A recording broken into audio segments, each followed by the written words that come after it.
नमस्कार, आप देख रहे हैं प्राइम न्यूज और मैं हूं आपके साथ मोनिका गुप्ता। बिहार प्राइम में आपको दिखाएंगे बिहार की तमाम अहम और बड़ी खबरें। सबसे पहले शुरुआत करेंगे इस वक्त की बड़ी खबर से। बिहार चुनाव से जुड़ी ये बड़ी खबर आ रही है। एनडीए में सीट बंटवारे का ऐलान हो चुका है। इस वक्त की बड़ी जानकारी आपको दे रहे हैं। बिहार चुनाव से जुड़ी एनडीए में सीट बंटवारे का ऐलान हो चुका है। जेडीयू 115 सीटों पर लड़ेगी चुनाव, बीजेपी 121 सीटों पर लड़ेगी चुनाव, मांझी की पार्टी 7 सीटों पर चुनाव लड़ेगी। 15 साल पहले कानून व्यवस्था का हाल सबको पता है, नीतीश कुमार ने यह कहा। इस वक्त की बड़ी जानकारी आपको दे रहे हैं। नीतीश कुमार का कहना कि 15 साल पहले कानून व्यवस्था का हाल क्या था वो सबको पता है। पहले बिहार में सड़कें नहीं होती थी, तो यहां पर विपक्ष पर हमला करते हुए नीतीश कुमार और सीटों का बंटवारा जो है वो हो चुका है, जो हम आपको बता रहे हैं। ये बड़ी जानकारी, बड़ी अपडेट आप तक पहुंचा रहे हैं। बिहार चुनाव से जुड़ी कितनी सीटों पर कौन चुनाव लड़ेगा वो हम आपको बता रहे हैं। तो बिहार चुनाव से जुड़ी बड़ी खबर है। एनडीए में सीट बंटवारे का ऐलान हो चुका है। कौन कितनी सीटों पर चुनाव लड़ेगा आपको बता देते हैं। जेडीयू 115 सीटों पर चुनाव लड़ेगी और बीजेपी 121 सीटों पर चुनाव लड़ेगी। साथ ही आपको बता दें कि मांझी की हम 7 सीटों पर चुनाव लड़ेगी। साथ ही साथ 15 साल पहले का कानून व्यवस्था जो है वो सबको पता है और उसका क्या हाल था। नीतीश कुमार का कहना, आपको बता दें कि विपक्ष पर हमलावर होते हुए नीतीश कुमार ने साफ तौर पर कहा कि बिहार में जो विकास हमने किया है वो किसी ने नहीं किया। बिहार में पहले सड़कें नहीं होती थी और जिस तरह की कानून व्यवस्था बिहार में पहले हुआ करती थी वो सभी को मालूम है। और इस बीच जो सबसे बड़ा अपडेट हम लेकर आए हैं आपके लिए वो ये है कि सीटों का बंटवारा हो चुका है। एनडीए में कौन कितनी सीटों पर चुनाव लड़ेगा वो हमने आपको बताया। आज इन्होंने बता दिया है, जो जनता दल यू है उसके जिम्मे 122 सीटें दी गई हैं और उसी के अंतर्गत हम पार्टी को, जीतन राम मांझी जी की पार्टी को, उसी के अंतर्गत हम लोगों ने 7 सीटें दी।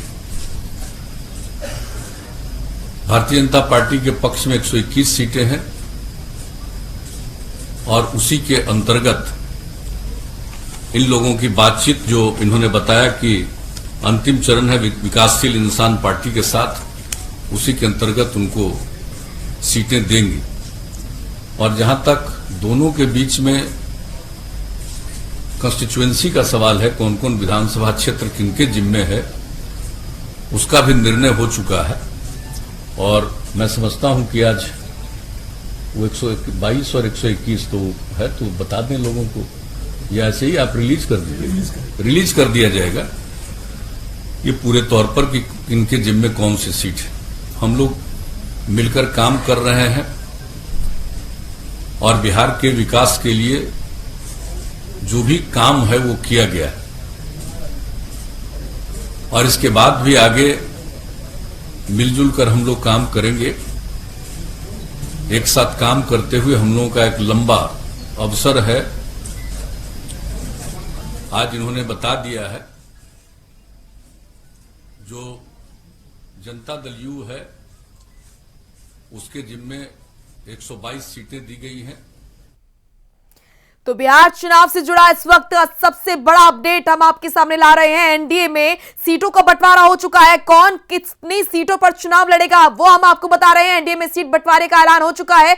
जेडीयू 115 सीटों पर लड़ेगी चुनाव। साथ ही साथ आपको बता दें कि बीजेपी 121 सीटों पर चुनाव लड़ेगी और इसी के साथ जीतन राम मांझी के हम 7 सीटों पर लड़ेगी चुनाव।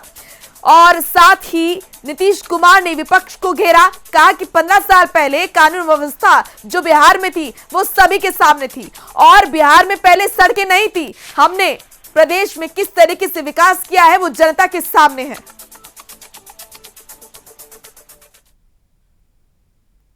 तो ये बिहार के पूर्व मंत्री नरेंद्र सिंह के बेटे अजय सिंह ने आरएलएसपी का दामन थाम लिया है। पार्टी के राष्ट्रीय अध्यक्ष उपेंद्र कुशवाहा ने उन्हें पार्टी की सदस्यता दिलाई। संभावना है कि वो आरएलएसपी के टिकट पर जमुई जिले से 20 का चुनाव लड़ेंगे। आपको बता दें कि अजय सिंह जमुई के पूर्व विधायक हैं और इस बार भी संभावना है कि उपेंद्र कुशवाहा उन्हें जमुई से अपना उम्मीदवार बनाएंगे। वहीं आरएलएसपी के राष्ट्रीय अध्यक्ष उपेंद्र कुशवाहा ने कहा कि 1 से 2 दिनों में उम्मीदवारों के नाम पर घोषणा करेंगे। उपेंद्र कुशवाहा ने आगे कहा कि हमारे गठबंधन में नए दल जुड़ गए हैं। ओवैसी की पार्टी भी उनके गठबंधन में शामिल हो गई है। आपको बता दें कि उपेंद्र कुशवाहा ने महागठबंधन छोड़ने के बाद बीएसपी से गठबंधन कर चुनावी मैदान में उतरने का फैसला किया। अब ओवैसी की पार्टी भी इस गठबंधन का हिस्सा हो गई है। तो अजय सिंह ने आरएलएसपी का दामन थाम लिया है। पूर्व मंत्री नरेंद्र सिंह के बेटे हैं अजय सिंह। अजय सिंह विधानसभा चुनाव लड़ेंगे। ये बड़ी अपडेट, बड़ी जानकारी हम आप तक पहुंचा रहे हैं। तो बिहार चुनाव से जुड़ी लगातार एक एक अपडेट हम आप तक पहुंचा रहे हैं। किस तरीके से कौन कौन कितनी सीटों पर चुनाव लड़ेगा। चुनाव लड़ने की बात जहां तक है तो सूची जारी करेंगे तो फिर विशेष जानकारी आपको मिलेगी। फिलहाल इतनी ही जानकारी कि अजय प्रताप जी विधायक पूर्व कृषि मंत्री नरेंद्र सिंह जी के सुपुत्र आज राष्ट्रीय लोक समता पार्टी की सदस्यता ग्रहण कर रहे। अभी चुनाव की शुरुआत हो चुकी है। प्रथम चरण का नामांकन चल रहा है। 1 से 2 दिन में प्रथम चरण में लड़ने वाले उम्मीदवारों की सूची हम जारी करेंगे। एक सूचना सिर्फ अभी दें कि जो गठबंधन हमारा बहुजन समाज पार्टी के साथ बना है इसका और विस्तार हुआ है। चलिए अब रुक करेंगे मुजफ्फरपुर का, जहां पर मुरौल प्रखंड में एक बार फिर बूढ़ी गंडक नदी तबाही मचा सकती है।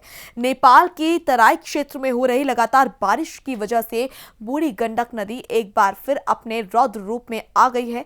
आपको बता दें कि मुरौल प्रखंड के महमदपुर में टूटे तिरहुत नहर तटबंधन का अभी तक पूरी तरह से मरम्मत भी नहीं हो पाई कि एक बार फिर बूढ़ी गंडक नदी जो है वो अपना रौद्र रूप दिखा रही है और नए गांव को अपने आगोश में लेना शुरू कर दिया है। नए क्षेत्रों में पानी तेजी से फैल रहा है जिससे लोगों में दहशत और आक्रोश भी बढ़ रहा है। मुजफ्फरपुर की तस्वीरें आपको दिखा रहे हैं जहां पर बूढ़ी गंडक नदी का रौद्र रूप देखने को मिल रहा है। बारिश की वजह से उफान पर है नदी।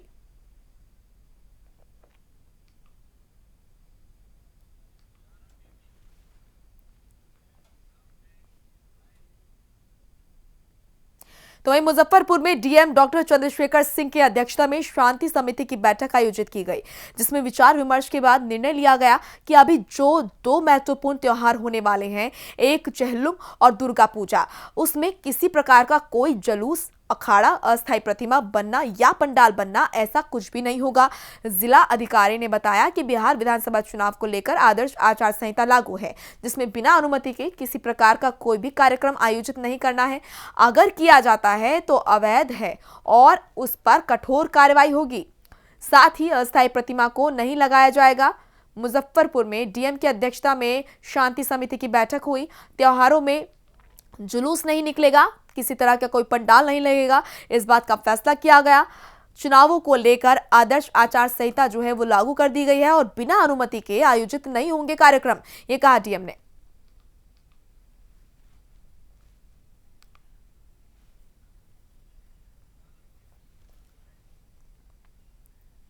तो वहीं मुंगेर में जिला निर्वाचन पदाधिकारी राजेश मीणा ने बैजनाथ बालिका उच्च विद्यालय में निर्मित डमी मतदान केंद्र का निरीक्षण किया।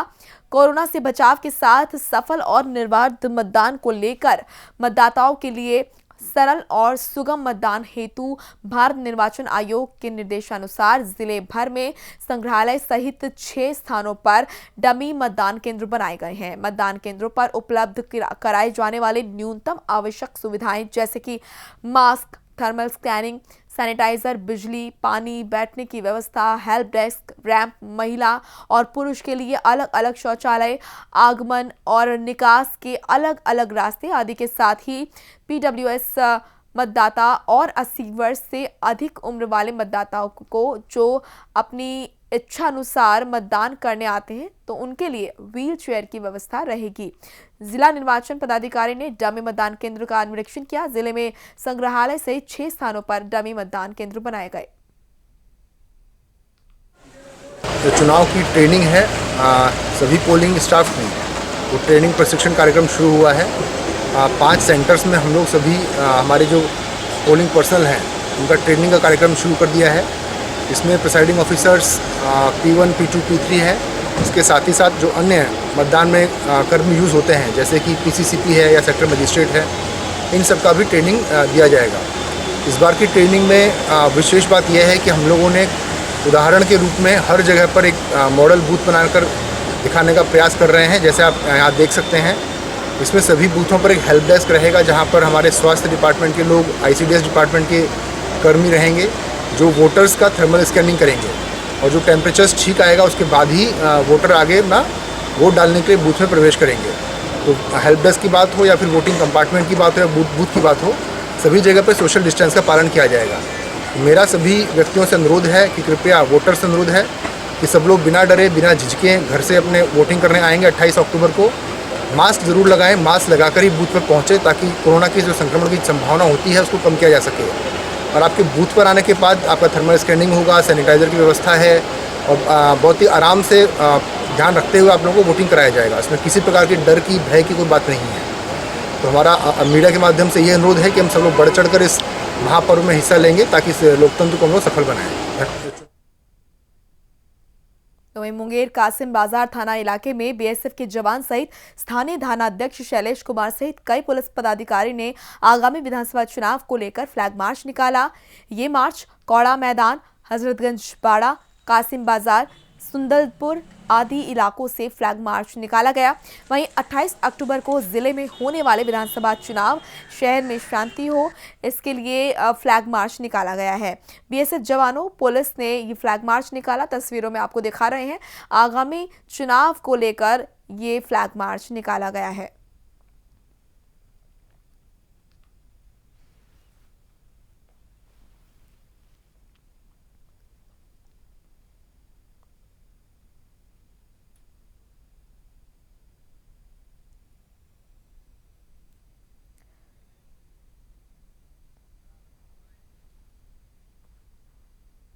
तो वहीं मुंगेर में एक बार फिर मानवता को शर्मसार करने का मामला सामने आया है। ये मामला मुंगेर सदर अस्पताल का है, जहां पर ऑटो चालक मानवता दिखाते हुए एक युवक को इलाज के लिए अस्पताल में भर्ती उसने कराया, लेकिन आपको बता दें कि अस्पताल कर्मियों ने उस मरीज को लावारिस स्थिति में फर्श पर ही छोड़ दिया।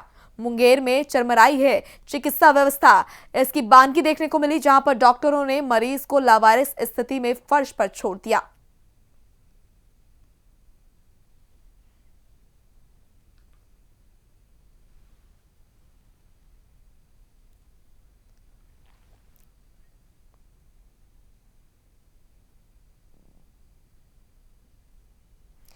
वहीं प्रदेश की गिरती विधि व्यवस्था, बढ़ते अपराध और भ्रष्टाचार के मुद्दे को लेकर जनता पार्टी बिहार चुनाव में जाएगी। जनता पार्टी के राष्ट्रीय अध्यक्ष जयप्रकाश बंधु ने कहा कि पार्टी प्रदेश के 243 सीटों पर चुनाव लड़ेगी और सुयोग्य उम्मीदवार को मैदान में उतारेगी। पार्टी ने आज कई उम्मीदवारों के नामों की घोषणा भी की और चुनाव प्रचार के अभियान की शुरुआत करने की भी बात कही। आपको बता दें कि बिहार चुनाव में जनता पार्टी जाएगी और अपराध और भ्रष्टाचार के मुद्दे पर लड़ेगी चुनाव। योग्य उम्मीदवार को ही टिकट देगी जनता पार्टी।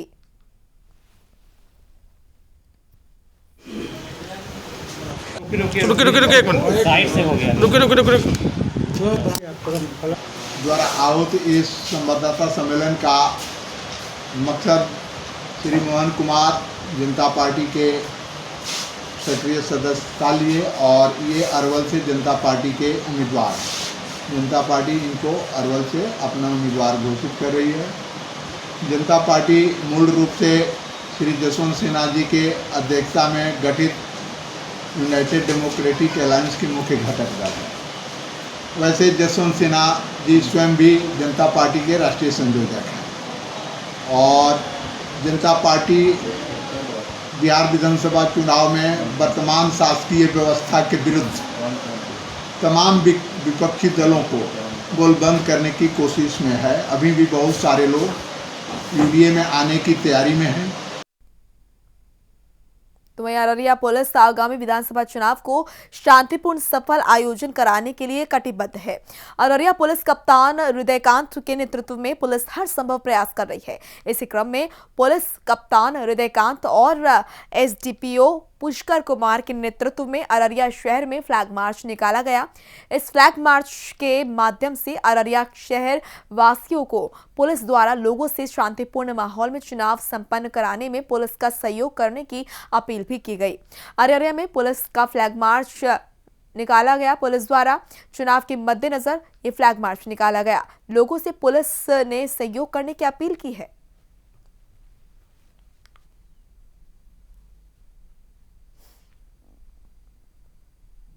तो वहीं भागलपुर में बैंक ऑफ इंडिया प्रबंधन के अड़ियल रवैये के खिलाफ हड़ताल का आह्वान किया गया। ये हड़ताल पर्याप्त संख्या में लिपिकीय स्टाफ, अधीनस्थ स्टाफ, सुरक्षा प्रहरी, सफाई कर्मचारी की है।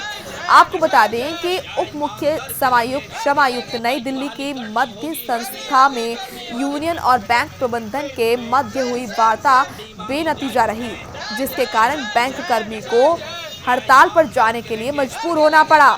बैंक कर्मचारियों का हड़ताल का आह्वान हुआ है। प्रबंधन के अड़ियल रवैये के खिलाफ ये हड़ताल की जा रही है।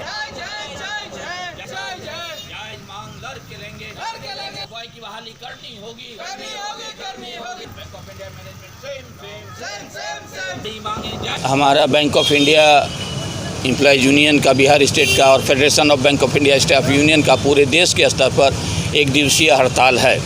इस हड़ताल की मुख्य मांगें हैं कि बैंकों का निजीकरण का जो साजिश चल रहा है सरकार के द्वारा, उसको वापस लिया जाए, बैंकों का निजीकरण नहीं हो। दूसरा है कि जो बैंकों में रिक्त पद हैं उस पर उपयुक्त संख्या में बहाली हो। तीसरा है हमारा कि जो फाइनेंशियल सुविधा सारे लोगों को मिलता है वही कर्मचारियों को भी मिलना चाहिए। चौथा है हमारा कि जो हमारे यहाँ कैजुअल वर्कर हैं, दैनिक कर्मचारी हैं, उनको रेगुलराइज किया जाए। और इन्हीं सारी मांगों के लिए हम लोग पूरे देश के स्तर पर आज के दिन हड़ताल पर हैं। चलिए अब रुक करेंगे नवादा का, जहां पर जिले में मतदाता जागरूकता को लेकर स्वीप कोषांग की तरफ से लगातार कार्यक्रम आयोजित किए जा रहे हैं। इसी कड़ी में जिला निर्वाचन पदाधिकारी सह और डीएम यशपाल मीणा ने मतदाता जागरूकता रथ को हरी झंडी दिखाकर रवाना किया। उन्होंने कहा कि गांव-गांव जाकर ये रथ लोगों को मतदान के प्रति प्रेरित करेगा। इस अवसर पर डीएम ने लोगों से मतदान में भाग लेने की अपील की है। तो आपको बता दें कि मतदाता जागरूकता रथ को हरी झंडी दिखाई गई। डीएम ने मतदाता जागरूकता रथ को रवाना किया। लोगों से मतदान में हिस्सा लेने की अपील की गई है। साथ ही साथ कोरोना के चलते किस तरह से बचाव किया जाए ये भी बताया गया कि जब मतदान केंद्रों पर आए तो तमाम तरह की सुरक्षा के साथ आए, मास्क लगाएं, सैनिटाइजर साथ में हो।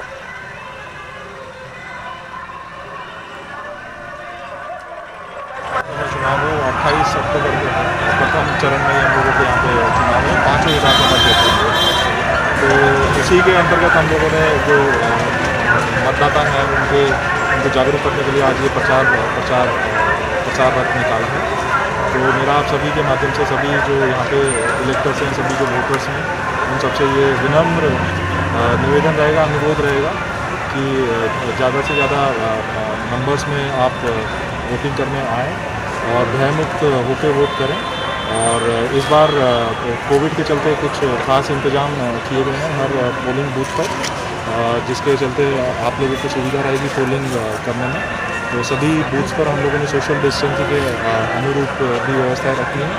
सभी बूथ्स पर जो हेल्थ चेकअप और कोविड-19 की जांच के लिए भी व्यवस्था रहेगी।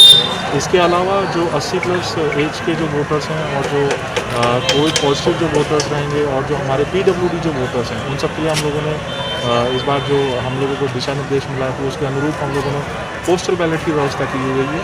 तो जितने भी हमारे इलेक्टर्स हैं जो 80+ हैं और जो पोस्टल बैलेट को यूज़ करना चाहते हैं वो इस सुविधा का भी उपयोग कर सकते हैं और अपना मत का अधिकार का उपयोग कर सकते हैं। बहुत बहुत धन्यवाद। तो वहीं यूपी के हाथरस में बच्चे से गैंगरेप के बाद निर्मम हत्या का मामला थमा भी नहीं था कि बिहार में एक नाबालिग लड़की को अगवा करके उसके साथ गैंगरेप कर निर्मम हत्या करने का मामला सामने आया है। दरअसल सुपौल जिले के किशनपुर थाना इलाके के अंदौली की रहने वाली एक नाबालिग बेटी को बीते 3 सितंबर को गांव के 9 लोगों ने अपहरण कर लिया था, जिस मामले में परिजनों ने किशनपुर थाने में अपहरण की एफआईआर दर्ज कराई थी। लेकिन 32 दिनों बाद त्रिवेणीगंज थाना इलाके के बगला नदी से नाबालिग लड़की की लाश मिलने के बाद परिजनों ने अपनी बेटी के शव के रूप में शिनाख्त की है। तो लगातार लड़कियों, महिलाओं और बच्चियों के खिलाफ अपराध जो है वो बढ़ता जा रहा है प्रदेश में। तो एक खगड़िया के जिलाधिकारी ने निर्वाचन से संबंधित DCC voter helpline call centre का उद्घाटन किया। वहीं जिला निर्वाचन पदाधिकारी ने बताया कि मतदाता हेल्पलाइन नंबर 1950 पर कॉल कर चुनाव संबंधित जानकारी ले सकते हैं। उन्होंने बताया कि हेल्पलाइन नंबर पर शिकायत और सुझाव भी दर्ज करा सकते हैं। इस नंबर पर सभी जानकारियां निःशुल्क मिलेंगी। तो DCC voter helpline call centre का उद्घाटन किया गया। जिलाधिकारी ने इसका उद्घाटन किया। 1950 नंबर पर कॉल कर सकते हैं और इससे चुनाव से जुड़ी कोई भी जानकारी प्राप्त कर सकते हैं। नंबर पर शिकायत और सुझाव दर्ज करा सकते हैं।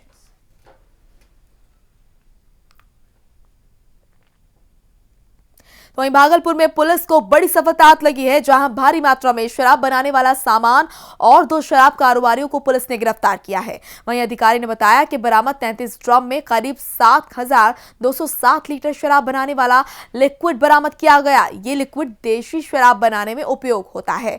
भागलपुर में भारी मात्रा में शराब बनाने वाला सामान बरामद हुआ। मौके से 2 शराब कारोबारी गिरफ्तार किए गए। देशी शराब बनाने में उपयोग ये लिक्विड होता है, जो कि बड़ी मात्रा में विधानसभा चुनाव 2020 के मद्देनजर उत्पाद विभाग भागलपुर की टीम जो है आचार संहिता लागू होने के बाद प्रत्येक दिन टीम बना करके छापामारी, वाहन गश्ती और जो भी झारखंड की सीमा से सटे हुए इलाके हैं जिधर से ट्रांसपोर्टेशन की शराब की या शराब से संबंधित खेप आने की रहती है, उधर डेली हमारी टीम जो बढ़ करके नाका लगाती है। इसी दौरान आज भी जो है हमारी टीम जो है जहानवी चौक से लेकर करके सनौला मोड़ तक जो है पुलिस सब जगह नाका लगाई हुई थी। इसी दौरान वाहनों की चेकिंग के दरमियान एक हरियाणा नंबर की जो है एक मिनी ट्रक जो है वो सनौला मोड़ पर रोक कर चेक किया गया, तो वो बोरों के बीच में जो छिपा करके 33 ड्रम जो है, जिसमें प्रत्येक ड्रम में लगभग 220 लीटर स्प्रिट है, ये लेके ये लोग जा रहे थे। जो इनका कहना था ये लोग इसको भागलपुर इनको आने के लिए कहा गया था। तो वहीं नरकटियागंज में चुनाव को लेकर अनुमंडल कार्यालय में एसडीएम और एसडीपीओ ने पुलिस अधिकारियों के साथ बैठक की। बैठक में सभी थानों के थानाध्यक्ष शामिल हुए। इस दौरान बैठक में अधिकारियों ने कहा कि आदर्श आचार संहिता उल्लंघन के मामलों पर कड़ी नजर रखी जाए और उल्लंघन करने वालों पर सख्त कार्रवाई हो। आपको बता दें कि एसडीएम और एसडीपीओ ने बैठक की। पुलिस अधिकारियों के साथ ही बैठक की गई। चुनाव को लेकर बैठक की गई और बताया गया कि आचार संहिता उल्लंघन करने वालों पर सख्त कार्रवाई हो।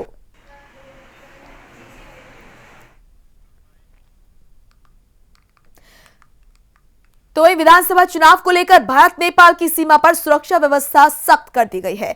रक्सौल, पूर्वी चंपारण और पश्चिमी चंपारण के जिला अधिकारी और एसएसपी कमांडेंट प्रियव्रत शर्मा भी उन्होंने की। बैठक में सीमावर्ती क्षेत्र के ताजा हालात पर चर्चा की गई। भारत नेपाल सीमा पर सुरक्षा व्यवस्था बढ़ा दी गई है और सख्त कर दी गई है। सीमा पर सुरक्षा जिलाधिकारी और एसएसपी कमांडेंट की बैठक हुई। बैठक में ताजा हालात पर चर्चा हुई और किसी भी प्रकार की कोई लापरवाही ना बरती जाए, इसके आदेश दिए गए।